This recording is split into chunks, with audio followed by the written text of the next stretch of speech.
Ever get that feeling when you're prepping for like a historical movie marathon and you find yourself down a rabbit hole of ancient rituals? You're like, wait, they really cared that much about the placement of a candlestick. Oh, absolutely. Well, today's deep dive is kind of like that, but instead of a movie set, we're stepping into the world of the ancient tabernacle numbers chapters 4 through 6, to be exact. Right. We're talking ritual purity, priestly to-do lists, and even some ancient vows that'll make you think twice about your New Year's resolutions. It's easy to skim over these chapters, just another list of rules, but But there's so much more than that. They really are, though. These details offer a glimpse into a mindset, a way of life that we can barely grasp today. It's like trying to understand a completely different operating system. Right. Totally. So Numbers chapter 4 kicks off with what seems pretty straightforward, taking inventory for the tabernacle. But buckle up, because this is no ordinary stock take. This is inventory on a whole other level. We're talking intensely specific breakdowns of the Levite families, Kohathites, Gershonites, Merarites by age range, who's got the heavy lifting, who's in charge of the delicate stuff. It's almost military precision. Like, was a misplaced tent peg going to bring down divine wrath or something? What's with all the fuss? Well, it's about recognizing that for them, every single action, every detail, it all played a role in their relationship with the divine. Okay, I'm intrigued. So give us an example. What kind of detail are we talking about? Okay, take the Kohathites, right? They were tasked with transporting the Ark of the Covenant. No small feat, right? The big one. But get this. They couldn't even look at it directly, let alone touch the thing. Seriously? They had to wrap it in layers upon layers of fabric before they even thought about moving it. Talk about careful handling. Wow. It's like they thought it was rigged to explode, not, made of acacia wood and gold. It's more like if even a glance at the Ark was considered too powerful for most people, imagine the level of reverence they felt for the object itself. That's a good point. The power they attributed to that divine presence. It wasn't just about keeping things tidy. It was about order on a cosmic level. It's like creating this buffer zone, like they're approaching a live wire with insulated gloves. Exactly. And it wasn't just the big ticket items either. Even cleaning the ashes from the altar. Something we consider pretty mundane, right? Right. But even that was seen as a deeply significant act for them. So every action, a ritual act. Absolutely.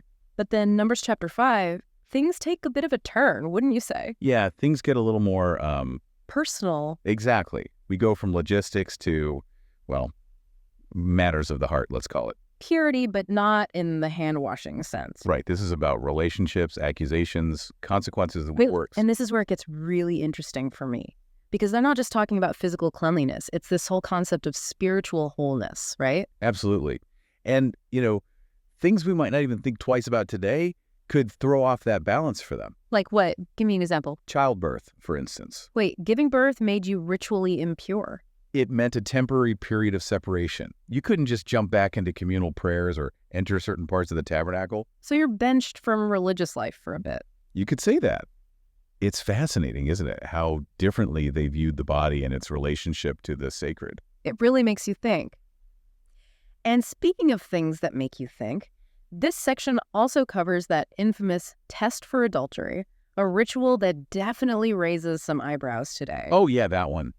It's definitely gotten a lot of attention over the centuries, maybe not always in the right way. Right. You hear bitter water, and it's hard not to picture some kind of, ancient soap opera drama. Right. But when you actually dig into the process, it's pretty revealing about how they viewed the world. This wasn't just some magic potion. We're talking dust from the tabernacle floor, a direct link to the divine. So it's almost like they believed the environment itself held power, and they were tapping into that. Exactly. The outcome wasn't about the drink itself. It was about a woman's word before God, with potentially very real, very physical consequences if she was lying. So this test, it was as much about divine judgment as it was about, social order. It kind of feels like a bit of both. It's both, isn't it? And yeah, it's easy to judge by today's standards, but think about it. This was a community where accusations of infidelity, they didn't just lead to awkward Thanksgiving dinners. We're talking disruptions to families, lineages, entire clans. This ritual, in their minds, it offered a way to settle those disputes with divine authority backing them up. It really makes you think about how our own understanding of justice has evolved and how deeply intertwined theirs was with their faith. And speaking of weighty commitments, Numbers chapter 6 takes us from, well, accusations of wrongdoing to a whole other level of personal dedication, the not-so-right vow. Yeah, that's what I call a life change. Forget giving up chocolate for Lent. We're talking a complete and total lifestyle overhaul. No grapes, no haircuts, and absolutely no contact with the dead. Even family members. Even family. Talk about commitment, right? Intense. Who in their right mind signs up for that? Was this like an ancient bucket list thing or what? Well, sometimes it was decided before you were even born.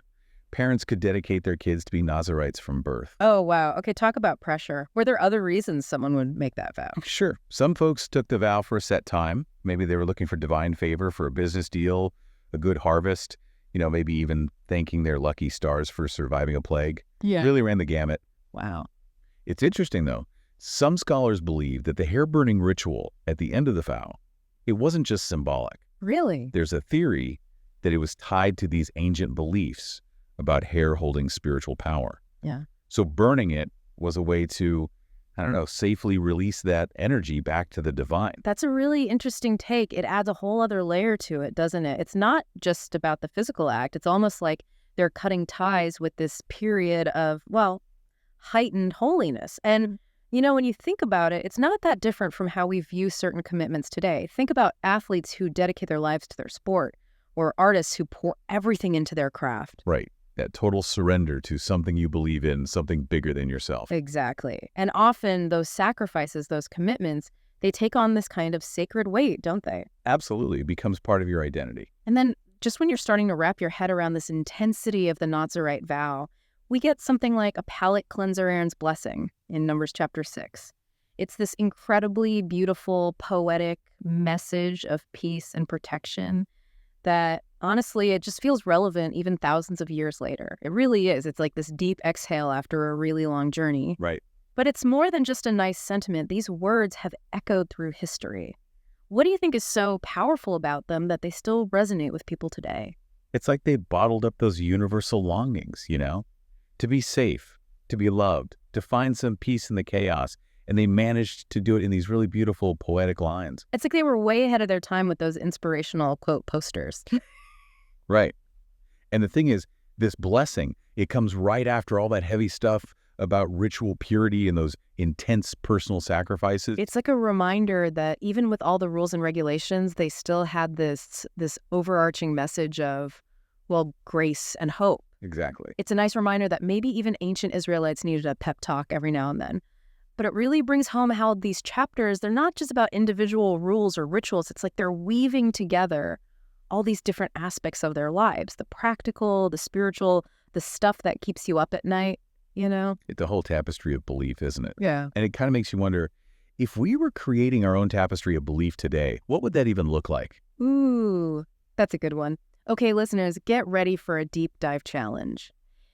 If you had to create a ritual object or a practice, something that reflected your own values, your own beliefs, what would it be? I love that. Would it be something tangible, like a piece of jewelry you wear every day, or something more abstract, like a daily meditation practice? Right. Would it be something you share with others, or would it be something you keep for yourself? Ooh. And would it involve fire?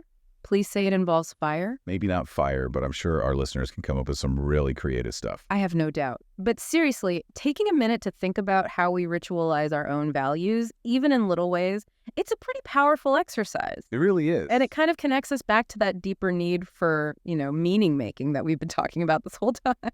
Finding those ways to make the everyday feel a little more sacred. Because we all do it, don't we? We do. And maybe, just maybe, by spending some time with these ancient rituals, with these glimpses into how people thousands of years ago found meaning, we can, find inspiration for creating our own meaningful traditions for right now. Well said. So there you have it, folks.